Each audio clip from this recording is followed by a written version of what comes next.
اے آدمزاد، تجھ کو جو فائدہ پہنچے وہ اللہ کی طرف سے ہے، اور جو نقصان پہنچے وہ تیری ہی شامت اعمال کی وجہ سے ہے۔ اور اے نبی، ہم نے تم کو لوگوں کی ہدایت کے لیے پیغمبر بنا کر بھیجا ہے، اور اس بات کا اللہ ہی گواہ کافی ہے۔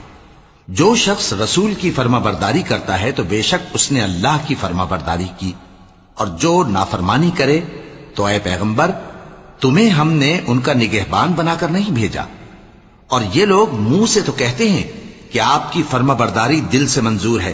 مگر جب تمہارے پاس سے چلے جاتے ہیں تو ان میں سے بعض لوگ رات کو تمہاری باتوں کے خلاف مشورے کرتے ہیں،